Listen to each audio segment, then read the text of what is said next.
Hello class, this is Aman. Welcome to you my channel economics वाला।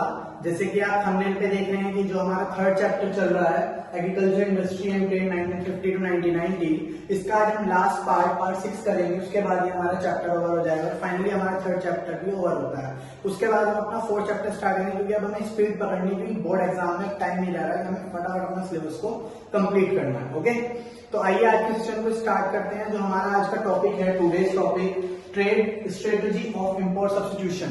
ये बहुत important topic है, क्योंकि हमने एग्रीकल्चर के पार्ट्स पढ़ लिए हैं जो हमारा 2 पार्ट्स में कवर हुआ, इंडस्ट्री के बारे में पढ़ा जो हमारा 3 पार्ट्स में कवर हुआ, फाइनली जो ट्रेड है उसका सिंगल पार्ट है बट इंपॉर्टेंट है, बिकॉज ट्रेड जो है कंप्लीट पार्ट इसमें आपका कवर हो जाएगा, स्ट्रेटेजी ऑफ इंपोर्ट सब्स्टिट्यूशन। तो आज का हमारा टॉपिक है trade the strategy of import substitution.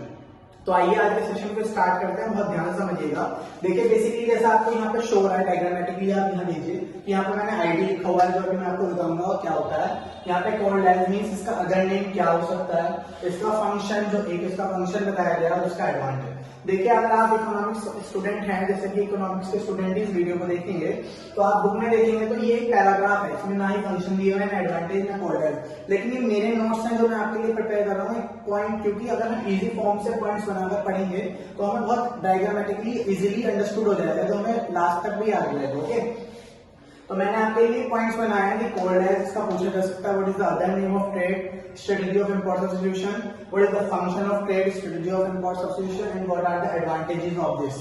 तो इसको मैंने आपके लिए कंप्लीट तैयार किया अपने पैटर्न में, जिससे आपको ये इजीली अंडरस्टूड हो जाए। ओके, तो आइए आज स्टार्ट करते हैं। देखिए जैसे फर्स्ट बात करते हैं, फर्स्ट हम बात करते हैं what is ID. ID is here industrial development, industrial development. पहले हम हमारा जो टुडेज टॉपिक है उसके बारे में बात कर लेते हैं, जो था हमारा trade strategy of import substitution. सबसे पहले इसी की बात कर लेते हैं। मींस ट्रेड जो है एक स्ट्रेटेजी है इंपोर्ट सब्स्टिट्यूट करना। ट्रेड का बेसिकली 2 काम आते हैं ट्रेड में, इंपोर्ट और एक्सपोर्ट। हम बेसिकली इंपोर्ट को इनवर्ड के नाम से जानते हैं और एक्सपोर्ट को आउटवर्ड के नाम से, ये आपको पता होगा, outward supply and inward supply. ठीक है, तो ट्रेड में जो बेसिक हमारी स्ट्रेटेजी है वो यहाँ पर इंपोर्ट सब्स्टिट्यूट करना, मींस इंपोर्ट को सेटल करने का ही स्ट्रेटेजी हम ट्रेड के लिए अपना रहे हैं, क्योंकि हम इंडिया की इकोनॉमी के लिए कर रहे हैं, तो हमें एक्सपोर्ट से नहीं, हमें इंपोर्ट से मतलब है। बिकॉज अब हमने जो है फर्स्ट सेकंड चैप्टर कर लिया, थर्ड दिन में काफी पढ़ लिया, तो हमें पता लग चुका है कि हम इकोनॉमिक में, मतलब इंडिया की इकोनॉमी के बाद से हम कितना उभर के आए हैं। तो वो इसलिए हम इस पे काम कर रहे हैं कि इंपोर्ट सब्स्टिट्यूशन पर हम काम करें, मींस इंपोर्ट को सेटल करें। ओके, ट्रेड की जो बेसिक स्ट्रेटेजी है वो वही है, इंपोर्ट को सब्स्टिट्यूट करना। अब इसके लिए इसका फर्स्ट पॉइंट जो हमारा आया दैट इज आईडी। आईडी है stand for industrial development. Means import strategy का जो मेन बेसिक एजेंडा था वो इंडस्ट्रियल डेवलपमेंट को प्रमोट करना था। किसको प्रमोट करना था? इंडस्ट्रियल डेवलपमेंट को। ये इसके फंक्शन में भी कॉल्ड हो सकता है, बेसिक एजेंडा, बेसिक पूछा जाए व्हाट इज ट्रेड एंड वो, तो हम उसको बता सकते हैं। सेकेंडली आता है हमारा कॉल्ड एज। इसका अदर नेम क्या है? What is the other name of this? तो कॉल्ड एज हम इसको कह सकते हैं इनवर्ड, जैसा मैंने अभी बताया कि इंपोर्ट को इनवर्ड कहते हैं, inward looking strategy. Means inward looking strategy means India के अंदर सप्लाई को देखना, उसकी स्ट्रेटेजी पर काम करना, इसलिए इसका नाम इनवर्ड लुकिंग स्ट्रेटेजी कहा गया है, या हम कह सकते हैं इंपोर्ट सब्स्टिट्यूशन। बहुत ज्यादा इंपॉर्टेंट टॉपिक है, मैं आपको बार बार बता रहा हूँ, शॉर्ट पॉइंट ऑफ व्यू से बहुत ज्यादा इंपॉर्टेंट है, क्योंकि एक ही पार्ट में ट्रेड को कवर किया गया है। तो कॉल्ड एज हमारा हो गया इनवर्ड लुकिंग स्ट्रेटेजी।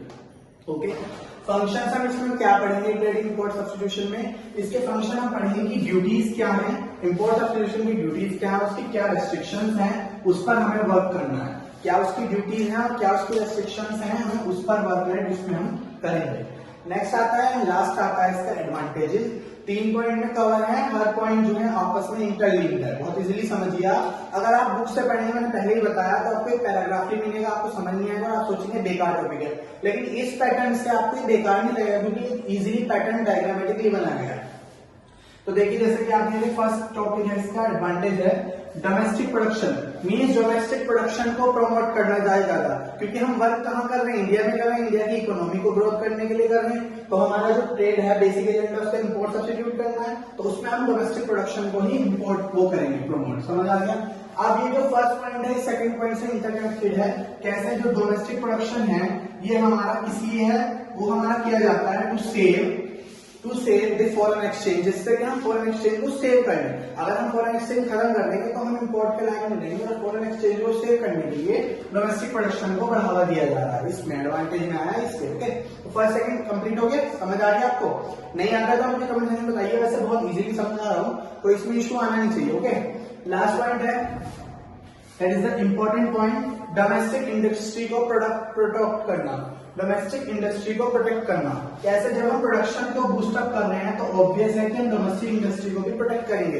अगर डोमेस्टिक इंडस्ट्री प्रोटेक्ट जल्दी तो होगी जब हम प्रोडक्शन को बूस्टअप करेंगे, प्रोडक्शन नहीं होगा तो इंडस्ट्री कैसे प्रोटेक्ट होगी? तो इसके बेसिक दो एडवांटेज में डोमेस्टिक के बारे में बात हुई है, और तीसरा इंटरलिंक जो है फॉरेन एक्सचेंज के बारे में बात हुई है। और फाइनली हमारा जो टॉपिक है पार्ट 6 और चैप्टर है जो 3rd, वो खत्म होता है। अब नेक्स्ट उस पे हम अपना 4th चैप्टर स्टार्ट करेंगे। जल्दी जल्दी हमें चैप्टर को कंप्लीट करना है, क्योंकि उसके बाद में मैक्रो और माइक्रो इकोनॉमिक्स पढ़नी है। वैसे वो हालांकि बहुत इजी है मैक्रो और माइक्रो, वो तो आप अंडरस्टैंड कर सकते, लेकिन जो हमारा बेसिक था, जो हार्ड अप था, वो मैंने पहले था इंडियन इकोनॉमिक डेवलपमेंट। क्योंकि मैक्रो और माइक्रो तो आप ऐसा है कि अपने आप भी अंडरस्टैंड कर सकते हैं, बट टाइम रहेगा तो हम करेंगे, क्योंकि हमें अभी सेट्स भी करने हैं, एग्जाम्स पेपर भी करने हैं, और सोल्यूशन भी इनके बताने हैं आपको, कैसे सीबीएसई में पैटर्न आता है, क्या नहीं, क्या क्वेश्चन इंपॉर्टेंट है, सब लास्ट में आपको बताया जाएगा। ओके, तो ज्यादा ज्यादा वीडियो को देखने के लिए चैनल को सब्सक्राइब कीजिए, शेयर कीजिए और वीडियोस को लाइक कीजिए। ओके, तो थैंक यू क्लास।